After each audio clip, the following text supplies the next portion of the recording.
Every blogger or online marketer understands that the best way to generate sales online is to have an email list of subscribers. After they build that list, however, many bloggers begin to recognize that the list might be large but it generates little to no sales or increase their traffic. Is that the case with you as well? If yes, then you are in the right place. Hello there, this is Rahul Chaudhary, the creator of blog2brand.com, and welcome to our new video, which is all about creating an engaged plus responsive list of subscribers who open your emails, read your blog posts, and purchase your products and services. If you haven't subscribed to the channel already, go ahead and hit the subscribe button along with the small bell icon so you could be notified every time we upload a new video. Now, let me ask you a quick question. When you started building your list, what did you have in mind? Numbers, right? A lot of subscribers. You didn't start with the idea of creating a responsive email list and instead focused on quantity over quality. The right time to start building the right type of list is just as you get started. So if you have just started building your list, then you have got nothing to worry about. But if you have already got a list, then you can still make a few changes, a few tweaks here and there and get better results. The very first thing you need to do is pay close attention to how you build your email list.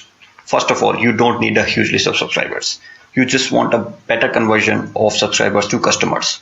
You can do this by paying attention to how you are building your list, how you are marketing it, and what is actually happening when you send out an email or offer. Here are some basic things you should know about when it comes to building your list. Buying email list doesn't work. Don't buy email lists. The secret to creating a good list is to build one up naturally and organically so that people have a good relationship with you and your business. Keep this in mind. Single opt-in lists can be fooled.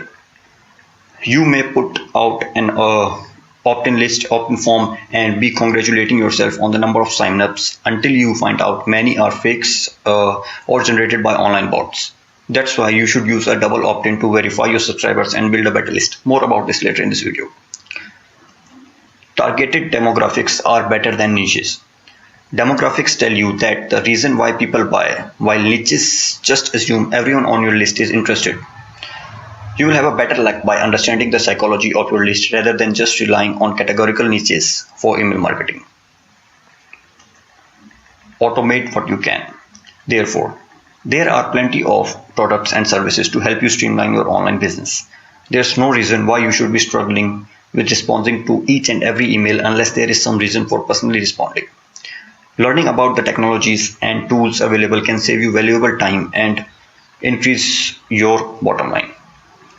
For email marketing, I totally recommend ConvertKit. It is one of the best and most popular and highly recommended tools for bloggers and content creators. Plus, if you choose to sign up through my link, you get a 30-day trial instead of the regular 14. So you can find the link in the description, and remember, it is an affiliate link, so if you sign up, I get a small commission without any extra cost to you. So thank you very much for signing up. People do have a price. It's up to you to figure out what that price is. It may be that they are willing to subscribe if you give them a free short report. It might be that they will do it to enter a contest. It might be that they will reply to an email when they see savings in a product they like, or when they get your personal attention. Pay attention to your audience's likes and do what works for you. Organic lists are always better. If you build your list organically, then it's naturally going to be more responsive than bot email lists. The reason for this is that bot lists can contain a number of bad or fake email addresses, or contain people on them who are getting so much email from other marketeers that they ignore everything as spam. But when you build your list organically, you know that the person who has specifically requested to subscribe to your list and are genuinely interested in either you or your business. Promote where your audience hangs out. These days, it's easier than ever to build an organic list because people are networking more and more online, and all you need to figure out is how to catch their attention.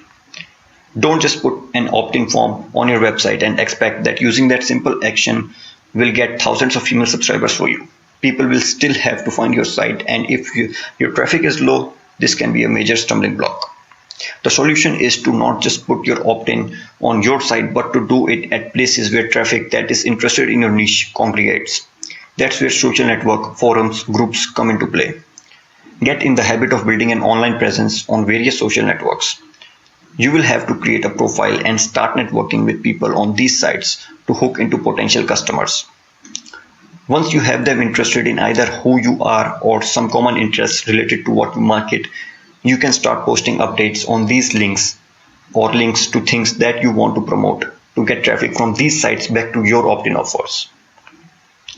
Remember, demographics are the key. All successful bloggers, online business owners will tell you that when you go to set up a website or online business, you have to pick a hot niche. This is completely true, as without a hot niche, you have less chance of generating enough traffic to make good sales. However, when you use email marketing to promote in that niche, you will find that you will need to market to demographics more than to a particular niche. In other words, you will want to focus on getting up close and personal with your prospects instead of just assuming that they want to buy your products because they signed up for your list. So ask yourself, who are these people? Demographics are typically segregated into a few marketing categories. For example, gender, age, location, interest, income bracket, ethnicity, and education level, and much more. Of course, you can set up any number of demographic variables to help you market to your niche, but these are pretty standard. Just knowing several of these demographics about who is visiting your site can substantially help you to increase the responsiveness of your list. But how? The trick is to send emails that talk personally to a specific group's needs and provide that demographics with solutions to the problems they see day to day. For instance, say you are marketing laptops. You want a demographic of college-aged students or business professionals who require this piece of equipment. Yeah. You may also find that they need to be within a specific income bracket. You can put up specific surveys on your site and reward people for identifying who they are and what demographic they fall into. After that, you take that information and you set up different lists. The one with college age students gets emails on how laptops can help them complete assignments in between class or to take their studies with them anywhere. The email that goes to business people may target people who are in their cars, like real estate agents, or who spend a lot of time traveling for business. In that case, the biggest benefit is that it will increase their work productivity as they get the essentials of their business travel done. Getting it right? So split or segment your email list into demographics. Once you start to figure out why people are buying, you can start to separate people into different segments according to their demographics. You can set up one segment for 18 to 25-year-olds and another segment for those over 30. So next time you want to send out a promotion for a particular product or service, you will have a good idea of what psychological triggers work best with either segment. As simple as that. Now, coming to tracking key metrics and using important features. Once you start building your email list, you will find that there are tools and services out there to help simplify the process. There's no reason why you have to learn how to build a responsive email list from scratch when you can use the tools and services provided by others. And they also help you track some key metrics, which in turn can help you in understanding your prospects at a better level and boost your list engagement. Just make sure that they are simplifying your life and not complicating it. So here are some features and metrics that can help you do that while encouraging your subscribers to be more responsive. The double opt-in. Instead of a single opt-in, you can choose to implement a double opt-in where the subscriber must confirm his or her email address via a response link that gets sent to their inbox. This is a great way to keep out spammers and fake email addresses from ruining the quality of your list. Check open plus click rates. You should be able to check the open plus click rates in almost every tool you use. This gives you a good idea of how many people are opening your emails and whether you are getting a good response to the subject headlines or click on your links. Which links are performing better, which topics are getting better responses, everything. So keep an eye on this thing. Autoresponders and automation. Set up automatic responders to certain types of actions people take, like registration or ordering. They can be for thank yous, for backend offers, and for confirmation of the action. The point is to make sure that customers feel like they are being interacted with, even if you know it's on automatic. So to get access to these features and metrics, many bloggers, marketers use a tool like ConvertKit. It will help you set up forms and landing pages with double opt-ins, automations, and give you a good idea of who and how many subscribers are opening your emails, plus much more. Plus, you can get a 30-day trial instead of a regular 14 if you choose to sign up through my link. So you can find the link in the description, and remember, it's an affiliate link. I get a small commission if you sign up without any extra cost to you. So thank you very much. Now, how you write your emails is just as important as the tools and services you use to run your email marketing campaigns. You want to implement good practices to tempt people to respond to your emails and avoid practices that turn people off. Some good email practices to implement are strong attention-grabbing subject lines. Sometimes this is all anyone bothers to read, simply because they can't avoid it as they hit the delete key. You want a subject line that gets their attention and puts the reader in enough to get him or her to open the email when it lands in his or her inbox. Use a personal name if possible. If you know the name of the person to whom you are sending the email from your list details, be sure to use that within the text. It adds a personal touch and makes the email more customized. Almost every email marketing tool has this feature, including ConvertKit.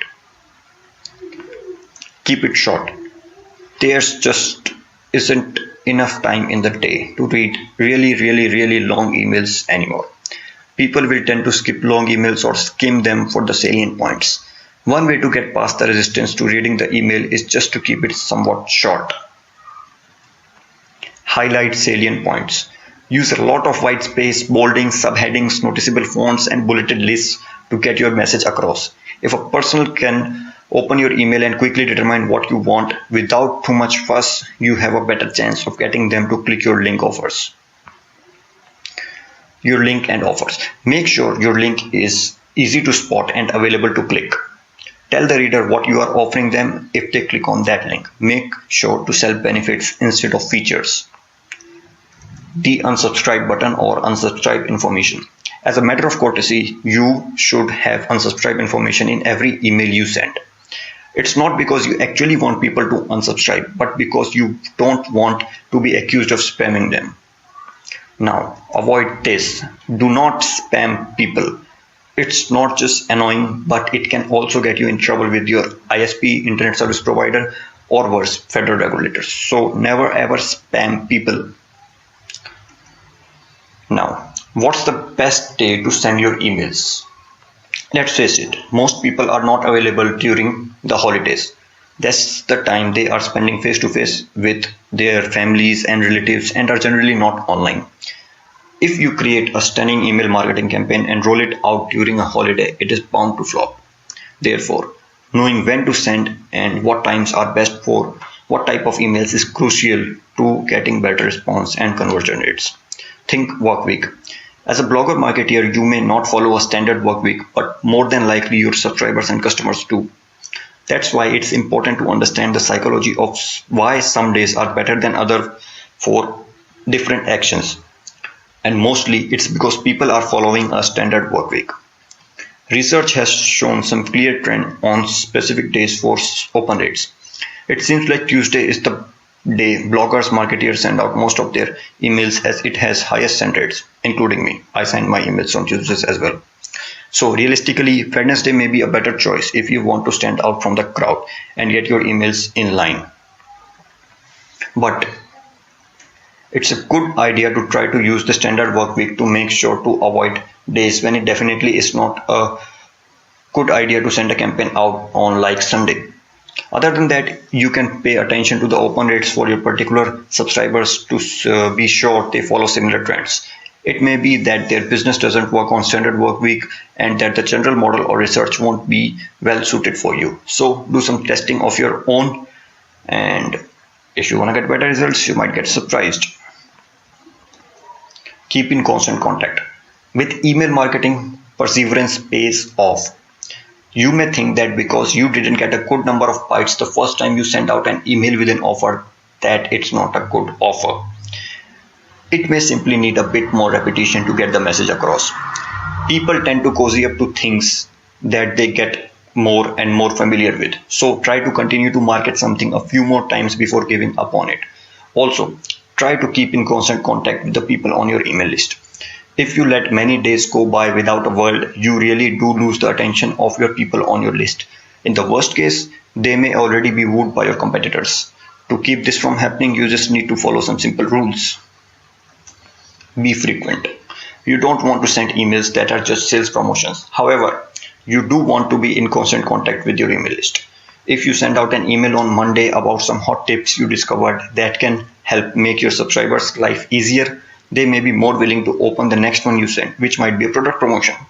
So be frequent, but don't overwhelm your readers with emails that are only to your own benefit. That's a sure way to get them to unsubscribe from your list. Be consistent. If you say you will send out a newsletter every first Tuesday of the month, try to keep up to that schedule. The more your subscribers understand your schedule, the more likely they will anticipate your next email and be looking forward to what you have to offer. In a way, by being frequent and consistent and giving your prospects things that appeal to them, you generate enthusiasm for being on your email list.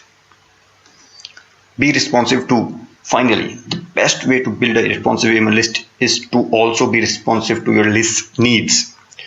When problems arise, if you are there to provide solutions and generate goodwill, they will be there for you when you knock on their inbox to send them a marketing offer. Try to respond to people personally when they first contact you so that they have some human relationship with you before you start to market to them. But that's about building a responsive email list and boosting engagement. It's all pointless if you are not getting subscribers. So how can you actually explode your email list with tons of raving email subscribers? That's what my free email list booster course is for. If you are watching this video on YouTube, then you can find the link in the description, and if you are watching it on my blog, then you can easily find the sign up form in the sidebar or just simply by scrolling below. So remember, it's free, don't forget to sign up. If you found this video useful, please hit the like and subscribe button along with that little bell icon. Leave a comment if you have any feedback, questions, suggestions or requests, and I'll get back to you ASAP. So until next time, stay healthy and goodbye. I will see you in the next video.